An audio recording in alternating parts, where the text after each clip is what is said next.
Hi hello welcome to post 360. నేను మీ మురళీ రాపల్లి. ఆంధ్రప్రదేశ్ గురించి ప్రతిరోజు మనం మాట్లాడుకుంటూనే ఉన్నాం. కానీ ఎవరి ఒపీనియన్స్ వాళ్ళవి. ప్రత్యేకంగా చంద్రబాబు నాయుడిని ఇష్టపడిన వారు, తను చేసిన వాగ్దానాలను నెరవేర్చలేదని బాధలో ఉన్నవారు, చంద్రబాబు నాయుడు గత చరిత్ర తెలిసిన వారు చాలా మంది చంద్రబాబు నాయుడు గురించి మాట్లాడుతూ ఉంటారు. అటువంటి మాట్లాడినప్పుడు కొన్ని విషయాలు మనకి చాలా కఠినంగా అనిపించినప్పటికీ వాళ్ళ వర్షన్‌లో వారి వరకు అవి కరెక్టే అని అనిపిస్తూ ఉంటుంది. అయితే ఇప్పుడు మీ అందరికీ తెలుసు, మన ఛానల్‌లో అమ్మ ఒడి మాత అనంతానంద గారి వీడియోస్ అప్పుడప్పుడు పెడుతూ ఉంటాం అన్న విషయం మీకు తెలుసు. బట్ విషయం ఏంటంటే, ఆ వీడియోస్ పెడతానికి గల కారణాలు ఏంటంటే, తను గతంలో చంద్రబాబు నాయుడు గారితో తను ఎలా ఉన్నారు, ఆయనతో తన జర్నీ ఎలా సాగింది, తను గతంలో తనని ఎలా ట్రీట్ చేశాడు, రామోజీరావు గారు తన పైన ఎటువంటి కుట్రలు పన్నారు, తను చేసిన కంప్లైంట్స్ ఏంటి, ఇవన్నీ తెలిసిన తర్వాత తన వర్షన్ వినిపించాలనిపిస్తూ ఉంటుంది మాకు. సరే, ఇప్పుడు అందరికీ అన్ని ఇష్టం ఉండవు కాబట్టి అమ్మగారు చెప్పేవి చాలా వరకు సత్యాలే ఉంటాయి. సో ఇప్పుడు మీకు ఒక్కొక్కటిగా అసలు ఏంటి అనేది మీకు వినిపిస్తూ ఉంటా, చూడండి.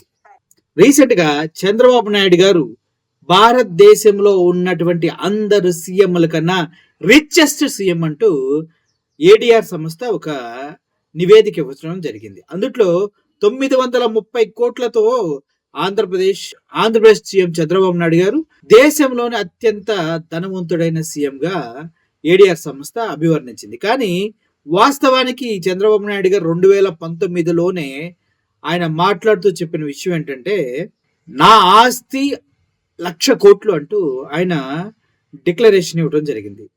సో దాని గురించి ఇప్పుడు మాతా ఆనందానంద గారు మాట్లాడుతున్నారు, వినండి.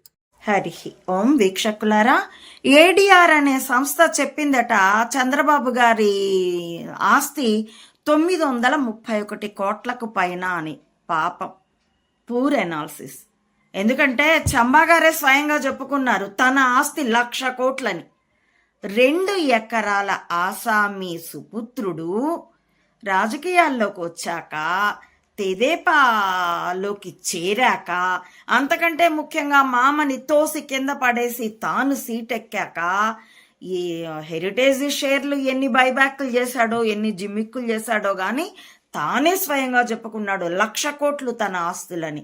ఇప్పుడు ఏడిఆర్ సంస్థ 931 కోట్లకు పైన అంటుందట. ఇది అఫీషియల్, చంబా స్వయంగా చెప్పుకున్నది అన్అఫీషియల్. పరిశీలించి చూడండి.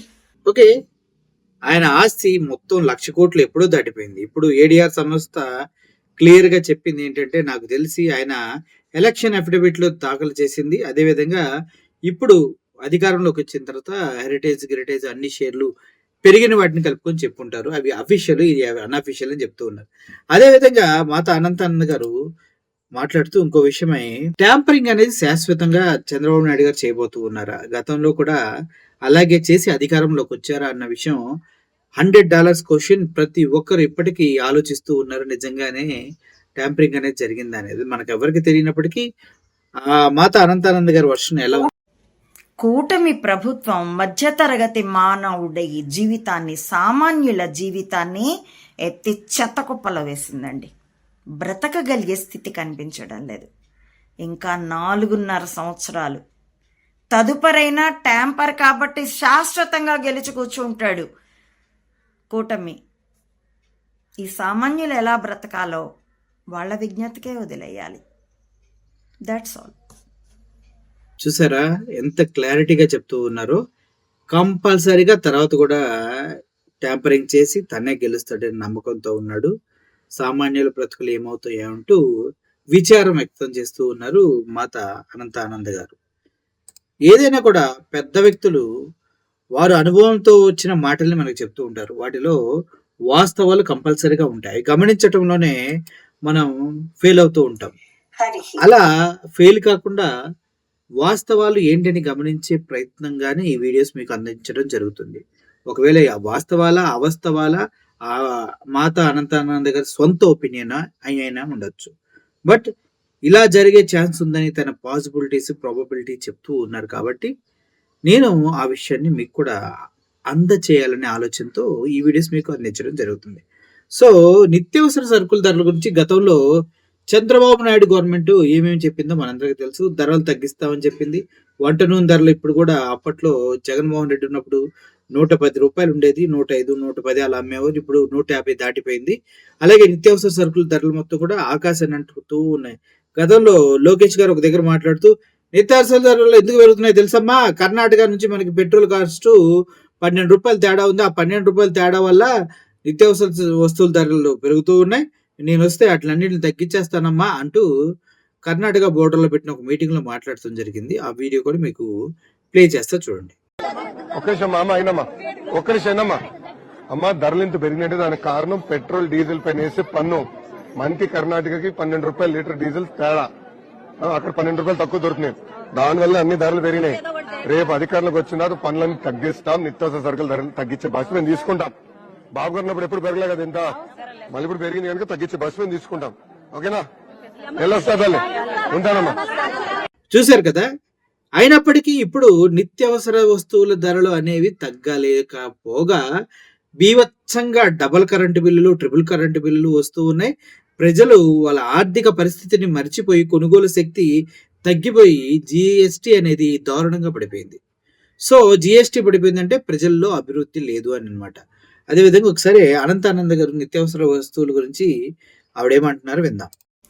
హరిహి ఓం వీక్షకులరా, చంబా గారి పరిపాలన, కూటమి పరిపాలన ఎంత అద్భుతం అంటే కరెంటు ఛార్జీలు పెంచారు, రిజిస్ట్రేషన్ ఛార్జీలు పెంచారు, రేపో మాపో టోల్ బాదుడు ఉంటుందట. ఆ పల్లెల నుండి మండల కేంద్రానికి తప్ప మరెటు వెళ్ళిన టోల్ ట్యాక్స్తో తోలు తీస్తారట.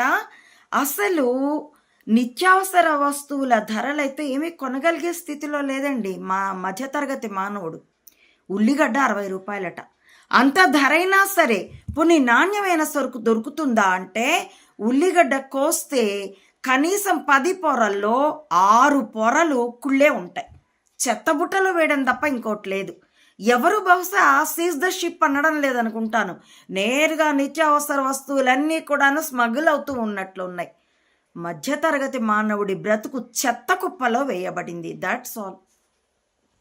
నిత్యావసర వస్తువుల ధరలు తగ్గిస్తా అన్న మహానుభావులు లోకేష్ గారు, చంద్రబాబు నాయుడు గారు ఇప్పుడు ఎందుకు నోరు తెరిచి మాట్లాడతలేదంటే ఎవ్వడికి అర్థం కాదు. వాళ్ళు ఏది చెప్తే అది వినాలి. వాళ్ళు రేడియో లాంటి వాళ్ళు. వాళ్ళు చెప్పింది మాత్రమే మనం వినాలి. ప్రజలు చెప్పింది మాత్రం వాళ్ళు ఎప్పటికీ వినరు. ప్రజలకు సంబంధించిన వాళ్ళు ఎప్పటికీ చేయరేమో అనిపిస్తూ ఉంటుంది. ఎందుకు ఇట్లా తయారవుతారు? అధికారం వచ్చిన తర్వాత అధికారం ముందేమో కొంపలు తిరిగి అడుగుకుంటారు ఓట్లు. అధికారం అయిపోయిన తర్వాత మన మీద పడతా ఉంటారు.